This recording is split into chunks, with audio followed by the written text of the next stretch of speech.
ದೇವಸ್ಥಾನಕ್ಕೆ ನುಗ್ತಾರೆ ಅನ್ನುವಂತಹ ಒಂದು ಸುಳ್ಳು ಮಾಹಿತಿಯನ್ನು ನೀಡಿ, ತಪ್ಪು ಮಾಹಿತಿಯನ್ನು ನೀಡಿ ಇವತ್ತು ಸೌಜನ್ಯಳ ಪರ ಹೋರಾಟ ಮಾಡುವಂತಹ ಹೋರಾಟಕ್ಕೆ ಒಂದು ತಡೆಯನ್ನು ತಂದಿದ್ದಾರೆ. ಇವತ್ತು ಹೋರಾಟವನ್ನು ನಿಲ್ಲಿಸಿದ್ರೆ ಹೋರಾಟ ನಿಲ್ಲುವುದಿಲ್ಲ. ಯಾಕೆ ಸುಳ್ಳು ಹೇಳಿ ಈ ಸೌಜನ್ಯ ಹೋರಾಟವನ್ನು ನಿಲ್ಲಿಸ್ತಾರೆ ಅಂತ ಹೇಳಿದ್ರೆ ನಾನು ಕೇಳುವಂತದ್ದು, ಹಾಗಾದ್ರೆ ಈ ಹೋರಾಟವನ್ನು ನಿಲ್ಲಿಸುವವರು ಸೌಜನ್ಯದ ಪ್ರಕರಣದಲ್ಲಿ ಭಾಗಿಯಾಗಿದ್ದಾರಲ್ವ? ಹಾಗಾದ್ರೆ 12ರ ತನಕ ತೆಗೆದಂತಹ ದಾಖಲೆಗಳಲ್ಲಿ 18 ಅಪ್ರಾಪ್ತ ಹೆಣ್ಣು ಮಕ್ಕಳ ಬಾಡಿ ಅದೇ ರೀತಿ ಬೆತ್ತಲಾಗಿ ಸಿಕ್ಕಿದೆ ಸ್ವಾಮಿ. ಕೇಳಬಾರ್ದ ನಾವು? ಈ ಒಂದು ಪ್ರತಿಭಟನೆಗಳನ್ನು, ನಮ್ಮ ಹೋರಾಟವನ್ನು ಹತ್ತಿಕ್ಲಿಕ್ಕೆ ನೋಡಿದ್ರೆ ಮುಂದಿನ ದಿನಗಳಲ್ಲಿ ಇಡೀ ಜನಾದೇಶವೇ ಉತ್ತರವನ್ನು ಕೊಟ್ಟದೆ. ನಿಲ್ಲುವುದಿಲ್ಲ. ಇವತ್ತು ನನ್ನಂತಹ ಸಾವಿರ ಮಹೇಶ್ ಶೆಟ್ಟಿ ತಿಮರೋಡಿ, ಗಿರೀಶ್ ಮಟ್ಟಣ್ಣನವರ್, ಜಯಂತ ಟಿ ಇರ್ಬೋದು, ಬೇರೆ ಬೇರೆ ನಾಯಕರು ಇವತ್ತು ಹುಟ್ಟುಕೊಂಡಿದ್ದಾರೆ, ಕಾಮಂತರುಗಳಿದ್ದಾರೋ. ಇದಕ್ಕೆ ತಾರ್ಕಿಕ ಅಂತ್ಯ ನಿಮ್ಮೆಲ್ಲರ ಒಂದು ಶಕ್ತಿಯ ಒಗ್ಗೂಡುವಿಕೆಯಿಂದ ಆಗ್ಲೇಬೇಕು ಮುಂದಿನ ದಿನಗಳಲ್ಲಿ. ಇದು ನಮ್ಮ ಉದ್ದೇಶ ಇರುವಂತದ್ದು. ನಡಿಗೆಯ ಮುಖಾಂತರ ಇಲ್ಲಾಂದ್ರೆ ವಾಹನ ಜಾಥದ ಮುಖಾಂತರ ತಾಲೂಕು ಆಫೀಸಿನ ಮುಂದುಗಡೆ ಬೃಹತ್ ಪ್ರತಿಭಟನೆ ರ್ಯಾಲಿಯನ್ನು ನಾವು ಹಮ್ಮಿಕೊಂಡಿರುವಂತದ್ದು. ಈ ಹೋರಾಟವನ್ನು ಇದೀಗಲೇ ನಾವು ಕುಮಾರಿ ಮೃತ ಸೌಜನ್ಯಳ ತಾಯಿ ಕುಸುಮಾವತಿ ಚಂದಪ್ಪ ಗೌಡರು ಮತ್ತು ನೀತಿ ತಂಡದ ಜಯಂತ ಟಿ ಅವರು ಇದಕ್ಕೆ ಒಂದು ಅರ್ಜಿಯನ್ನು ಹಾಕ್ತಾರೆ, ಮನವಿಯನ್ನು ಮಾಡ್ತಾರೆ. ಆ ಮನವಿಯಲ್ಲಿ 6/4/2025 ಧರ್ಮಸ್ಥಳ ಗ್ರಾಮದ ಮಣ್ಣ ಸಂಘದಿಂದ ವಿಧಾನಸೌಧ ತಾಲೂಕು ಕಚೇರಿಯ ಮುಂದೆ ಸಭೆ ಅಂತ ಹೇಳಿರುವಂತದ್ದು. ಅವಳ ಮೃತದೇಹ ಎಲ್ಲಿ ಸಿಕ್ಕಿದ ಅಲ್ಲಿಂದ ಇಲ್ಲಿಗೆ ತಾಲೂಕು ಕಚೇರಿಯವರೆಗೆ. ಆದ್ರೆ ಇವತ್ತು ತಾರೀಕು 4, ಇವತ್ತು ಶುಕ್ರವಾರ, ನಾಳೆ ಶನಿವಾರ ಕೋರ್ಟಿಗೆ ರಜೆ ಇದೆ, ಆದಿತ್ಯವಾರ ಕೋರ್ಟಿಗೆ ರಜೆ ಇದೆ. ನಮ್ಗೆ ಪರ್ಮಿಷನ್ ಆಗಿ 3-4 ದಿನ ಕಳೆದಿದೆ. ಇಲ್ಲಿ ತನಕ ಯಾವುದೇ ತಕರಾರು ಇಲ್ಲದೆ ಏನು ಇವತ್ತು ಮಧ್ಯಾಹ್ನದ ಹೊತ್ತಿಗಾಗಲಿ ಅರ್ಜಿಯನ್ನು ಹಾಕಿ ಮಧ್ಯಾಹ್ನದ ಮೇಲೆ ನ್ಯಾಯಾಂಗಕ್ಕೆ ಸುಳ್ಳು ಮಾಹಿತಿಯನ್ನು ನೀಡಿ ಏನು ನಮ್ಮ ಹೋರಾಟವನ್ನು ಹತ್ತಿಕ್ಲಿಕ್ಕೆ ಅತ್ಯಾಚಾರಿಗಳ ಪರವಾಗಿ ನಿಂತ ಜನಗಳು ಯಾರಿದ್ದಾರೋ, ನಾವು ಪರ್ಮಿಷನ್ಗೆ ಮನವಿಯನ್ನು ಮಾಡಿದ ಕೂಡಲೇ ಅವರು ಕೂಡ ಒಂದು ಅರ್ಜಿಯನ್ನು ಹಾಕಿದ್ದಾರೆ, ಸ್ಟೇಷನ್ಗೆ ಕೊಟ್ಟಿದ್ದಾರೆ.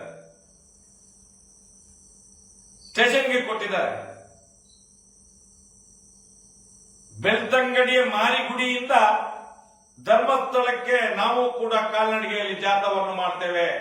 ಇದೇ 6/4/2025 ಅಂತ ಹೇಳಿ ಇವತ್ತು ಏನು ಕೋರ್ಟಲ್ಲಿ ಒಂದು ಅರ್ಜಿಯನ್ನು ಹಾಕಿದಂತ ಜನಗಳಿದ್ದಾರ, ಅವರು ಕೂಡ ಅರ್ಜಿಯನ್ನು ಹಾಕಿದ್ದಾರೆ.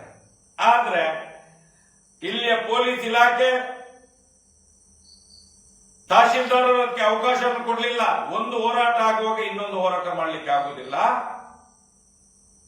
ಆ ದೃಷ್ಟಿಯಿಂದ ನಿಮ್ಗೆ ಅವಕಾಶ ಕೊಡ್ಲಿಕ್ಕೆ ಆಗುವುದಿಲ್ಲ, ನೀವು ಒಂದು 5ನೇ ತಾರೀಕಿಗೆ ಮಾಡಿ, ಇಲ್ಲಾಂದ್ರೆ 7ನೇ ತಾರೀಕಿಗೆ ಮಾಡಿ ಅಂತ ಹೇಳಿ ಆ ಹೋರಾಟವನ್ನು ಅವರಿಗೆ ಅವಕಾಶವನ್ನು ಕೊಡುವುದಿಲ್ಲ. ಅದರ ಮಧ್ಯದಲ್ಲಿ ಕೆಲವು ಕಿಡಿಗೇಡಿಗಳು ಏನ್ ಮಾಡ್ತಾ ಇದ್ದಾರೆ ಅಂತ ಹೇಳಿದ್ರೆ, ವಾಟ್ಸ್ಆಪ್ ನ ಮುಖಾಂತರ ಚಾಟ್ ಮಾಡ್ತಾ ಮಹೇಶ್ ಶೆಟ್ಟಿಯ, ತಿಮರೋಡಿಯ ಮತ್ತು ಈ ಹೋರಾಟದ ಇರುವಂತವರು ಎಲ್ಲ ಸೇರಿ 6ನೇ ತಾರೀಕಿಗೆ ಧರ್ಮಸ್ಥಳಕ್ಕೆ ನುಗ್ತಾರೆ ಅಂತ ಹೇಳಿ ಅವರವರೇ ಚಾಟಿಂಗ್ ಮಾಡ್ಕೊಳ್ತಾರೆ. ಯಾರು ಈ ಏನು ಬೆಳ್ತಂಗಡಿಯಿಂದ ಧರ್ಮಸ್ಥಳಕ್ಕೆ ಮೆರವಣಿಗೆ ಮಾಡ್ತಂತೆ ಹೇಳಿದ ಜನಗಳು ಅವರವರೇ ಚಾಟಿಂಗ್ ಮಾಡಿಕೊಂಡು ಆ ಚಾಟಿಂಗಿನ ಒಂದು ಮೊಬೈಲ್ ನಲ್ಲಿ ಬಂದಂತ ವಿಷಯಗಳನ್ನು ಹಿಡ್ಕೊಂಡು ಇವತ್ತು ಕೋರ್ಟಿಗೆ ಹೋಗಿ ದೇವಸ್ಥಾನಕ್ಕೆ ನುಗ್ತಾರೆ ಅನ್ನುವಂತಹ ಒಂದು ಸುಳ್ಳು ಮಾಹಿತಿಯನ್ನು ನೀಡಿ, ತಪ್ಪು ಮಾಹಿತಿಯನ್ನು ನೀಡಿ ಇವತ್ತು ಸೌಜನ್ಯಳ ಪರ ಹೋರಾಟ ಮಾಡುವಂತಹ ಹೋರಾಟಕ್ಕೆ ಒಂದು ತಡೆಯನ್ನು ತಂದಿದ್ದಾರೆ.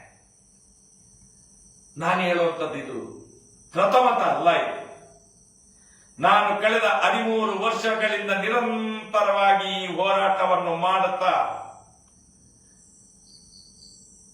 ಎಷ್ಟು ಕೇಸುಗಳನ್ನು ಹಾಕೊಂಡಿದ್ದೇನೆ ಅಂತಂದ್ರೆ ಅದರ ನೋವು ನನಗೆ ಮತ್ತು ನನ್ನ ಜೊತೆಯಲ್ಲಿರುವಂತಹ ಎಲ್ಲಾ ನನ್ನ ತಂಡದ ಸದಸ್ಯರಿಗೆ ಗೊತ್ತಿರುವಂತದ್ದು.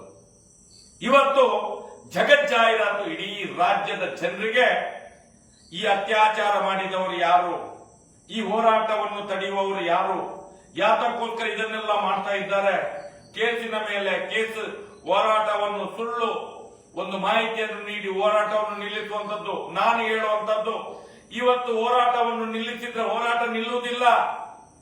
ನಮ್ಗೆ ಈ ದೇಶದ ಕಾನೂನಿನ ಮೇಲೆ ನಂಬಿಕೆ ಇದೆ. ಈ ದೇಶದ ಕಾನೂನಿನ ಅಡಿಯಲ್ಲೇ ನಾವು ಅವರು ಒಂದು ಕೊಟ್ಟಂತ ಸ್ಟೇ ಇದೆ, ಅದನ್ನು ನಾವು ವೆಕೆಟ್ ಮಾಡಿಸ್ತೇವೆ. ಮುಂದಿನ ದಿನದಲ್ಲಿ ಈ ಹೋರಾಟ ಇನ್ನು ಪ್ರಬಲ ಶಕ್ತಿಯಾಗಿ ಮೂಡಿ ಬರ್ಲಿಕ್ಕಿದೆ. ನಮ್ಮ ನೋವು ಅಂತ ಕೇಳಿದ್ರೆ, ಹಾಗಾದ್ರೆ ಒಂದು ಹೆಣ್ಣು ಮಗು ಸತ್ತು 13 ವರ್ಷ ಆಯ್ತು, ನ್ಯಾಯ ಕೇಳಿದ್ರೆ ಇಂಥ ಶಿಕ್ಷೆಗಳು ಬೇಕಾ? ಯಾರಾದ್ರೂ ಒಬ್ಬ ಹೋರಾಟಗಾರ ಮುಂದಿನ ದಿನಗಳಲ್ಲಿ ಹೋರಾಟ ಮಾಡಲಿಕ್ಕೆ ಆಗ್ತದ? ಈ ಭಾರತ ದೇಶದಲ್ಲಿ ಮಾತೆಯರಿಗೆ ಪ್ರಥಮ ಸ್ಥಾನವನ್ನು, ಆದ್ಯತೆಯನ್ನು ನೀಡಿದಂತ ಈ ಸಮಾಜ ಇವತ್ತು ಒಂದು ಅತೃಪ್ತ ಹೆಣ್ಣು ಮಗಳ ಧರ್ಮಸ್ಥಳ ಗ್ರಾಮದಲ್ಲಿ ನಡೆದ್ರೆ ಇದನ್ನು ನಾವು ಪ್ರಶ್ನೆ ಮಾಡಿದ್ರೆ, ಈ ರೀತಿಯ ಕಷ್ಟ ಕಳೆದ 13 ವರ್ಷದಿಂದ ನಾವು ಅನುಭವಿಸಿದವರು. ಇವತ್ತು ಇಡೀ ಸಮಾಜ ನೋಡಬೇಕಾದಂತ ಪರಿಸ್ಥಿತಿ ನಿರ್ಮಾಣ ಆಗಿದೆ. ಹಾಗಾದ್ರೆ ನ್ಯಾಯ ಯಾರು ಕೊಡುವುದು? ಇದಕ್ಕೆ ಕೊನೆ ಇಲ್ವಾ? ಆ ಧರ್ಮಸ್ಥಳದ ಗ್ರಾಮದಲ್ಲಿ ನಡೆದಂತ ಅದೆಷ್ಟೋ ಸಾವಿರ ಹೆಣ್ಣು ಮಕ್ಕಳ ದೀನದಲಿತರ ಭೂ ಹಗರಣ, ಹವ್ಯಾತವಾದಂತ ಮೀಟರ್ ಬಡ್ಡಿ ದಂಧೆ, ಹಿಂದೂ ಸಮಾಜಕ್ಕೆ ಸೇರಿದಂತಹ ದೇವಸ್ಥಾನದ ಭೂಮಿ ಕಬಳಿಕೆ, ದೇವರ ಹೆಸರಲ್ಲಿದ್ದ ಜಾಗವನ್ನು ಅನ್ಯ ಮಧ್ಯದ ಕೈಗೆ ಮಾಡಿಕೊಂಡಿರುವಂತದ್ದು. ಹಾಗಾದ್ರೆ ಇದಕ್ಕೆಲ್ಲ ನ್ಯಾಯ ಸಿಗ್ಲಿಕ್ಕೇನೆ ಇಲ್ವಾ? ಯಾಕೆ ಸುಳ್ಳು ಹೇಳಿ ಈ ಸೌಜನ್ಯ ಹೋರಾಟವನ್ನು ನಿಲ್ಲಿಸ್ತಾರೆ ಅಂತ ಹೇಳಿದ್ರೆ ನಾನು ಕೇಳುವಂತದ್ದು, ಹಾಗಾದ್ರೆ ಈ ಹೋರಾಟವನ್ನು ನಿಲ್ಲಿಸುವವರು ಸೌಜನ್ಯದ ಪ್ರಕರಣದಲ್ಲಿ ಭಾಗಿಯಾಗಿದ್ದಾರಲ್ವ? ಹಾಗಾದ್ರೆ ಭಾಗಿಯಾಗದವರಿಗೆ ಇದೆಲ್ಲ ಯಾಕೆ? ಕುಂಬಳಕಾಯಿ ಕಳ್ಳ ಅಂತ ಹೇಳಿದ್ರೆ ಹೆಗಲು ಮುಟ್ಟಿ ನೋಡಿದಂತೆ ಯಾಕೆ ಅವರು ಇದು ಮಾಡ್ಕೊಳ್ಬೇಕು, ಮುಟ್ಟಿ ನೋಡ್ಕೊಳ್ಬೇಕು? ಯಾಕೆ ಮುಟ್ಟಿ ನೋಡ್ಕೊಳ್ಬೇಕು? ನಾನು ಕೇಳುವಂತದ್ದು, ಈ ಹೋರಾಟ ನಿಲ್ಲುವುದಿಲ್ಲ. ಇವತ್ತು ಇಡೀ ರಾಜ್ಯದ ಜನತೆಗೆ ಗೊತ್ತಾಗಬೇಕು, ನಾವು 13 ವರ್ಷದಿಂದ ಕಣ್ಣಿಗೆ ಎಣ್ಣೆ ಬಿಟ್ಟು ಈ ಸೌಜನ್ಯನ ಹೋರಾಟವನ್ನು ಜೀವಂತವಾಗಿ ಇಟ್ಟಿದ್ದೇವೆ. ಸೌಜನ್ಯಳಿಗೆ ನ್ಯಾಯ ಸಿಗುವ ತನಕ ಆ ಅಣ್ಣಪ್ಪನ ಧರ್ಮಪೀಠ, ಅಣ್ಣಪ್ಪನ ನ್ಯಾಯಪೀಠ, ಮಂಜುನಾಥ ದೇವರ ಸತ್ಯಪೀಠದಲ್ಲಿ ಪ್ರಮಾಣ ಮಾಡಿ ಹೇಳ್ತೇನೆ ನಾವು ಸತ್ಯಕ್ಕೋಸ್ಕರ, ಧರ್ಮಕ್ಕೋಸ್ಕರ, ನ್ಯಾಯಕ್ಕೋಸ್ಕರ ಹೋರಾಟ ಮಾಡ್ತಿದ್ದೇವೆ ಅಂತ ಹೇಳಿ. ಆದರೂ ನಮ್ಮನ್ನು ಸುಳ್ಳು ಮೊಕದ್ದಮೆಗಳನ್ನು ಹಾಕಿ ಸುಳ್ಳು ಒಂದು ದಾಖಲೆಗಳನ್ನು ನೀಡಿ ಹೋರಾಟವನ್ನು ಹತ್ತಿಕ್ಕುವವರಿಗೆ ಇಡೀ ಸಮಾಜ ಎದ್ದು ಉತ್ತರ ಕೊಡಬೇಕು. ನಾನು ಹೇಳುವಂತದ್ದು, ಬರುವ ಸೋಮವಾರದಿಂದ ಶನಿವಾರದ ಒಳಗೆ ಖಂಡಿತ ಈ ಹೋರಾಟ ನಡೆದೇ ತೀರ್ತದೆ. ಇವತ್ತು ನಾವು ಈ ರಾಜ್ಯದ ಎಲ್ಲ ಜನತೆಗೆ ಮನವಿಯನ್ನು ಮಾಡುವಂತದ್ದು, ಎಲ್ಲಾ ಜನರು ನ್ಯಾಯ ಕೇಳಲಿಕ್ಕೋಸ್ಕರ ಮುಂದಿನ ದಿನಗಳಲ್ಲಿ ಬೀದಿಗೆ ಇಳಿಬೇಕಾಗ್ತದೆ. ನಮ್ಮ ನೋವಿದು, ಇಡೀ ಸಮಾಜ ಎತ್ಕೊಳ್ಬೇಕು. ಇವತ್ತು ಏನು ಸಾವಿರ ಸಂಖ್ಯೆಯಲ್ಲಿ ಜನಗಳು ಬಂದು ಹೋರಾಟ ಮಾಡಲಿಕ್ಕೆ, ಒಂದು ನ್ಯಾಯ ಕೇಳಲಿಕ್ಕೆ ಹೋಗ್ತಾರೆ ಅಂತ ಹೇಳಿದ್ರೆ, ಈ ರೀತಿಯ ತೊಂದರೆ ಆದ್ರೆ ಇನ್ನು ಮುಂದಿನ ದಿನಗಳಲ್ಲಿ ಯಾರಿಗಾದ್ರೂ ಅನ್ಯಾಯ ಆದ್ರೆ ನ್ಯಾಯ ಯಾರು ಕೇಳುವುದು ಸ್ವಾಮಿ? ನ್ಯಾಯ ಕೇಳಲಿಕ್ಕೆ ಇಲ್ಲವಾ? ಉಳ್ಳವ ಏನು ಮಾಡಿದ್ರು ಸಹ್ಯ ಆಗದ್ರೆ, ದೀನ ದಲಿತರು ಈ ಮಣ್ಣಿಗೋಸ್ಕರ ಪ್ರಾಣ ತ್ಯಾಗ ಮಾಡಲಿಕ್ಕೆ ಇರುವವರಾಗಾದ್ರೆ, ಹೆಣ್ಣು ಮಕ್ಕಳ ಒಂದು ಈ ನೋವಿಗೆ ಒಂದು ಎಂಡಿಲ್ವ? ಇದಕ್ಕೆ ಕೊನೆ ಇಲ್ವಾ? ನಾವು ಈ ನೋವನ್ನು ಯಾರ ಹತ್ರ ಹೇಳ್ಕೊಳ್ಳೋದು? ಒಂದಲ್ಲ ಎರಡಲ್ಲ ಸಾವಿರ ಉದಾಹರಣೆ ಕೊಡ್ತೇವೆ ನಾವು. ಆ ಧರ್ಮಸ್ಥಳ ಗ್ರಾಮದಲ್ಲಿ ಎಲ್ಲವನ್ನು ಬಾಯಿ ಮುಚ್ಚಿಸಿದ್ರೆ ಈ ಸಮಾಜ ಎಷ್ಟು ದಿವಸ ಸುಮ್ಮನೆ ಕೂರ್ತದೆ? ನಾವು ಕೇಳುವಂತ ಆದಷ್ಟು ಬೇಗ ನಮ್ಮ ಬೇಡಿಕೆ ಇರುವಂತದ್ದು ಏನಿತ್ತಲ್ಲಿ? ನಮ್ಮ ಹೋರಾಟದ ಬೇಡಿಕೆ ಏನಿತ್ತು ಸ್ವಾಮಿ? ನಮ್ಮ ಸ್ಲೋಗಾನ್ ಏನಿತ್ತು? 2 ಸಲ ಎಕ್ವಿಟಲ್ ಕಮಿಟಿ ರಚನೆ ಆಗಿದೆ. ಈ ಸರ್ಕಾರ ತನಿಖೆ ಮಾಡಿಸಲಿಲ್ಲ. ಅದಕ್ಕೋಸ್ಕರ ನಮ್ಮ ಬೇಡಿಕೆ ಇದ್ದದಂತದ್ದು ಮೊನ್ನೆ ಹೋರಾಟ. ಇದನ್ನೇ ಹತ್ತಿಕ್ತಾರೆ ಅಂತ ಹೇಳಿದ್ರೆ ಹಾಗಾದ್ರೆ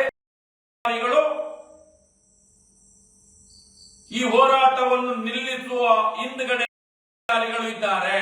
ಆ ನೋವನ್ನು ನಾವು ಇಡೀ ಸಮಾಜದ ಮುಂದೆ ಕೇಳ್ತಿದ್ದೇವೆ ಇವತ್ತು. ಆ ವ್ಯಕ್ತಿ ಯಾರು? ಆ ಕಾಮುಕ ಯಾರು? ಆ ಕಾಮಂದ ಯಾರು? ಇದು ಇವತ್ತು ಸಮಾಜದ ಮುಂದೆ ಬರಬೇಕು ಸ್ವಾಮಿ, ಬರಬೇಕು. ನಾವು ಈ ದೇಶದಲ್ಲಿ ಇದಕ್ಕೆ ತಾರ್ಕಿಕ ಅಂತ್ಯ ಆಗದೆ ನಮ್ಮ ನಾಲಿಗೆಯನ್ನು ನಿಲ್ಲಿಸುವುದಿಲ್ಲ. ನಾವು ಇದೇನ್ ತಿಳ್ಕೊಂಡಿದ್ದಾರೆ? ಕಾನೂನು ಈ ದೇಶದಲ್ಲಿ ಎಲ್ಲರಿಗೂ ಒಂದೇ ಅಲ್ವಾ? ನಾವು ಈ ದೇಶದ ಪ್ರಜೆಗಳಲ್ವಾ? ನಾವು ಈ ದೇಶದ ತ್ರಿವರ್ಣ ಧ್ವಜದ ಕೆಳಗಡೆ ಇರುವವರಲ್ಲ ನಾವು? ಬದುಕಲಿಕ್ಕೆ ಬಿಡಿ ಸ್ವಾಮಿ, ನ್ಯಾಯಯುತವಾಗಿ, ಸತ್ಯಯುತವಾಗಿ, ಧರ್ಮಯುತವಾಗಿ. ಒಂದು ಕಣ್ಣಿಗೆ ಬೆಣ್ಣೆ, ಇನ್ನೊಂದು ಕಣ್ಣಿಗೆ ಸುಣ್ಣ. ಅತ್ಯಾಚಾರಿಗಳು ಮೆರೀತಾ ಇರಬೇಕು, ಅಧರ್ಮಿಗಳು ಮೆರೀತಾ ಇರಬೇಕು. ಹಾಗಾದ್ರೆ ಈ ಮಣ್ಣು ಈ ಸಮಾಜಕ್ಕೆ ಏನನ್ನು ಕೊಡ್ತದೆ? ಇಷ್ಟು ಹೆಣ್ಣು ಮಕ್ಕಳು ಸಮಾಜದ ಕಣ್ಣಿಗೆ ಕಾಣೋದಿಲ್ಲ. ಆ ಧರ್ಮಸ್ಥಳ ಡಾಕ್ಯುಮೆಂಟ್ ಕೊಡ್ತೇವೆ ಸ್ವಾಮಿ ನಾವು.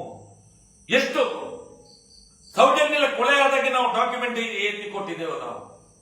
464 ಅಸಹಜ ಸಾವು, 464 ಅಸಹಜ ಸಾವು. ಅದರಲ್ಲಿ 96 ಮಹಿಳೆಯರಿದ್ದು, ಅದರಲ್ಲಿ 49 35ರಿಂದ 40 25 ವರ್ಷದ ತಾಯಂದಿರಿದ್ದದ್ದು. ಅದರಲ್ಲಿ ಕೂಡ 18 ಹೆಣ್ಣು ಮಕ್ಕಳಿದ್ದು. ಎಷ್ಟು ವರ್ಷದ್ದು ಸ್ವಾಮಿ? ಎಲ್ಲ ಅಪ್ರಾಪ್ತ ಹೆಣ್ಣು ಮಕ್ಕಳು. ಯಾವಾಗ 9/10/2012 ಸೌಜನ್ಯಳ ಏನು ಅಪಹರಣಾಗಿ 10/10/2012 ಬಾಡಿ ಸಿಕ್ಕಿತು. ಯಾವ ರೀತಿಯಲ್ಲಿ? ಬೆತ್ತಲೆ ಬಾಡಿ ಸಿಕ್ಕಿತು. ಅದೇ ರೀತಿಯಲ್ಲಿ ನಮ್ಗೆ 2002ರಿಂದ 2012 ತನಕ ತೆಗೆದಂತ ದಾಖಲೆಗಳಲ್ಲಿ 18 ಅಪ್ರಾಪ್ತ ಹೆಣ್ಣು ಮಕ್ಕಳ ಬಾಡಿ ಅದೇ ರೀತಿ ಬೆತ್ತಲಾಗಿ ಸಿಕ್ಕಿದೆ ಸ್ವಾಮಿ. ಕೇಳಬಾರ್ದ ನಾವು? ಅದರಲ್ಲಿ ನನ್ನ ತಾಯಿ ಇರ್ಬೋದಿತ್ತು, ಅದರಲ್ಲಿ ನನ್ನ ತಂಗಿ ಇರ್ಬೋದಿತ್ತು, ಅದರಲ್ಲಿ ನನ್ನ ಅಕ್ಕ ಇರ್ಬೋದಿತ್ತು, ಅದರಲ್ಲಿ ನನ್ನ ಅಜ್ಜಿ ಇರ್ಬೋದಿತ್ತು. ಯಾಕೆ ಈ ಸಮಾಜ ಯೋಚನೆ ಮಾಡುವುದಿಲ್ಲ ಸ್ವಾಮಿ? ಬಂದವರೆಲ್ಲ ಧರ್ಮಸ್ಥಳ ಗ್ರಾಮದ ನದಿ ನೇತ್ರಾವತಿ ನದಿ ತೀರದಲ್ಲಿ ಸಾಯುವುದು ಅಂತ ಹೇಳಿದ್ರೆ, ಅದಕ್ಕೆ ಒಂದು ಎಂಡಿ ಇಲ್ಲ ಅಂತ ಹೇಳಿದ್ರೆ, ಎಲ್ಲ ಯುಡಿಆರ್ ಯುಡಿಆರ್ ಯುಡಿಆರ್ ಯುಡಿಆರ್ ಅಸಹಜ ಸಾವು. ಹೇಗೆ ಆಗ್ತದೆ ಸ್ವಾಮಿ? ಹೇಗೆ ಆಗ್ತದೆ? ಇದನ್ನು ಕೇಳಿದ್ರೆ ಇದನ್ನು ಮುಚ್ಚಿಸ್ಲಿಕ್ಕೆ, ಇದನ್ನು ಬಾಯಿ ಮುಚ್ಚಿಸ್ಲಿಕ್ಕೆ ಈ ರೀತಿ ಉನ್ನಾರ ಮಾಡ್ತೀರ ನೀವು. ಸುಳ್ಳು ಸುಳ್ಳು ದಾಖಲೆಗಳನ್ನು ನೀಡಿ ಉನ್ನತ ಮಟ್ಟದ ಒಂದು ತನಿಖಾ ಒಂದು ನ್ಯಾಯಾಂಗದ ವ್ಯವಸ್ಥೆಗೆ ಸುಳ್ಳನ್ನು ಹೇಳ್ತಿರಲ್ಲ ನೀವುಗಳು. ಅಂತ ವ್ಯಕ್ತಿಗಳು ಯಾರಪ್ಪ? ಇದು ತನಿಖೆ ಆಗ್ಬೇಕಲ್ಲ, ತನಿಖೆ ಆಗ್ಬೇಕಲ್ಲ. ಇದು ನಮ್ಮ ನೋವು ಇರುವಂತದ್ದು. ನಾವು ಹೇಳುವಂತದ್ದು, ನೀವು ಎಷ್ಟು ಅತ್ಯಾಚಾರಿಗಳ ಪರವಾಗಿ ನಿಂತು ಈ ಕೇಸಿನ ಮೇಲೆ ಕೇಸನ್ನು ಮಾಡಿ ಈ ಒಂದು ಪ್ರತಿಭಟನೆಗಳನ್ನು, ನಮ್ಮ ಹೋರಾಟವನ್ನು ಹತ್ತಿಕ್ಲಿಕ್ಕೆ ನೋಡಿದ್ರೆ ಮುಂದಿನ ದಿನಗಳಲ್ಲಿ ಇಡೀ ಜನಾದೇಶವೇ ಉತ್ತರವನ್ನು ಕೊಟ್ಟದೆ. ಮುಂದಿನ ವಾರವೇ ನಾವು ಈ ಹೋರಾಟವನ್ನು ಮಾಡ್ತೇವೆ. ಇವತ್ತು ಆದಿತ್ಯವಾರಕ್ಕೆ ತಡೆ ಇರಬಹುದು, 6/4/2025 ತಡೆ ಇರಬಹುದು. ಹಾಗಾದ್ರೆ ಅಲ್ಲಿ ಇರುವಂತ ಪ್ರಶ್ನೆ ಏನು? ಅದನ್ನೆಲ್ಲ ನಮ್ಮ ಹೋರಾಟಗಾರರಾದಂತ ಮಟ್ಟಣ್ಣವರು ಇರ್ಬೋದು, ನಮ್ಮ ಲೀಗಲ್ ಟೀಮ್ ಇದೆ, ಅವರು ಏನೇನು ಲೋಪದೋಷಗಳನ್ನು ಮಾಡಿ ಸುಳ್ಳು ದಾಖಲೆಗಳನ್ನು ಸೃಷ್ಟಿ ಮಾಡಿ ಈ ಹೋರಾಟಕ್ಕೆ ತಡೆಯನ್ನು ತಂದಿದ್ದಾರ, ಅದರ ಎಲ್ಲ ಪೂರ್ತಿ ವಿವರವನ್ನು ಕೂಡ ಬೆಂಗಳೂರಿಂದ ಈಗ ಒಂದು 12 ಗಂಟೆ ಹೊತ್ತಿಗೆ ಬಿಡ್ತಾರೆ ನೋಡಿ, ಮಾಡ್ತಾರೆ, ಎಲ್ಲ ವಿವರವನ್ನು ಕೊಡ್ತಾರೆ. ನಾವು ಹೇಳುವಂತದ್ದು, ದಯವಿಟ್ಟು ಏನು 6/4 ಬರುವಂತ ಎಲ್ಲಾ ಹೋರಾಟಗಾರರು ಮುಂದಿನ ವಾರ 10 ತಾರೀಕು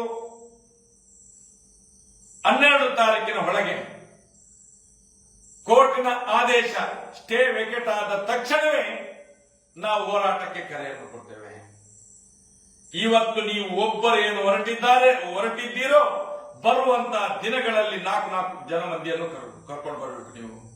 ಯಾಕಂತ ಹೇಳಿದ್ರೆ ಯಾರು ಅತ್ಯಾಚಾರಿಗಳ ಪರವಾಗಿ ಈ ಹೋರಾಟವನ್ನು ನಿಲ್ಲಿಸಿದ್ದಾರೋ ಮುಂದಿನ ದಿನಗಳಲ್ಲಿ ಅದಕ್ಕೆ ಪ್ರತ್ಯುತ್ತರ ಹೇಗೆ ಅಂತ ಹೇಳಿದ್ರೆ ಒಬ್ಬೊಬ್ಬ ಹೋರಾಟಗಾರರು ಏನು ನೀವು ಬರ್ಲಿಕ್ಕೆ ಹೊರಟಿದ್ದೀರಾ, ಬರುವಂತ ದಿನಗಳಲ್ಲಿ ಒಬ್ಬೊಬ್ಬ ನಾಲ್ಕು ಮಂದಿ ಜನರನ್ನು ಕರ್ಕೊಂಡು ಬರಬೇಕು. ಜನಾದೇಶದ ಮುಖಾಂತರವೇ ಅತ್ಯಾಚಾರಿಗಳು ಯಾರು, ಅನಾಚಾರಿಗಳು ಯಾರು, ಅಧರ್ಮಿಗಳು ಯಾರು ಅನ್ನುವಂಥದ್ದನ್ನು ಸಮಾಜಕ್ಕೆ ತೋರಿಸುವಂತ ಕೆಲಸವನ್ನು ನಾವು ಮಾಡಬೇಕಾಗಿದೆ. ನಾವು ಹೋರಾಟ ನಿಲ್ಲಿಸಿದ ತಕ್ಷಣ, ಒಂದು ಮಹೇಶ್ ಶೆಟ್ಟಿ ತಿಮರೋಡಿಯನ್ನು ಕಟ್ಟಿ ಹಾಕಿದ ತಕ್ಷಣ ಹೋರಾಟ ನಿಲ್ಲುವುದಿಲ್ಲ. ಇವತ್ತು ನನ್ನಂತ ಸಾವಿರ ಮಹೇಶ್ ಶೆಟ್ಟಿ ತಿಮರೋಡಿ, ಗಿರೀಶ್ ಮಟ್ಟಣ್ಣನವರ್, ಜಯಂತ ಟಿ ಇರ್ಬೋದು, ಬೇರೆ ನಾಯಕರು ಇವತ್ತು ಹುಟ್ಟುಕೊಂಡಿದ್ದಾರೆ. ನಮ್ಗೆ ಯಾವುದು ನೋವಿಲ್ಲ. ಏನು ನೀವು ಈ ಹೋರಾಟವನ್ನು ನಿಲ್ಲಿಸಿದ್ದೀರಾ, ಇಡೀ ಸಮಾಜಕ್ಕೆ ಒಂದು ಒಳ್ಳೆಯ ತಪ್ಪು ಸಂದೇಶವನ್ನು ನೀಡಿದ್ದೀರಿ. ನೀವುಗಳೇ ಅಂತ ಹೇಳಿ, ಇಲ್ಲಾಂದ್ರೆ ಯಾಕೆ ಬೇಕು ನಿಮ್ಗೆ ಇದೆಲ್ಲ? ಯಾಕೆ ಬೇಕು? ಇಡೀ ರಾಜ್ಯದ ಕೋರ್ಟ್ಗಳೆಲ್ಲ ಅಲ್ಲಲ್ಲೇ ನನ್ನ ಮೇಲೆ ಕೇಸ್ ಮಾಡಿದ್ರಿ, ಯಾಕೆ ಬೇಕು? ನೀವುಗಳಲ್ಲದಿದ್ರೆ ಯಾಕೆ ಬೇಕು? ಇದು ನಮ್ಮ ಪ್ರಶ್ನೆ ಇರುವಂತದ್ದು. ಒಂದೆರಡು ಕೇಸ್ ಅಲ್ಲ ಸ್ವಾಮಿ ನಮ್ಮ ಮೇಲೆ, ಒಂದೆರಡು ಕೇಸ್ ಉಂಟಾ? ಇದಕ್ಕೆ ಹೇಳುವಂತದ್ದು ಜನರೇ, ನಾವು ಇವತ್ತು ಪ್ರಮಾಣ ಸಾಕ್ಷಿಯಾಗಿ ಹೇಳುವಂತದ್ದು, ಅಣ್ಣಪ್ಪ ಮಂಜುನಾಥ ದೇವರ ಪ್ರಮಾಣ ಮಾಡಿ ನಾನು ಈ ನಾಡಿನ ಜನತೆಗೆ ಹೇಳ್ತೇನೆ, ಇಡೀ ಕರ್ನಾಟಕ ರಾಜ್ಯದ ಜನತೆಗೆ ಕೈ ಮುಗಿದು ಮನವಿ ಮಾಡ್ತೇನೆ.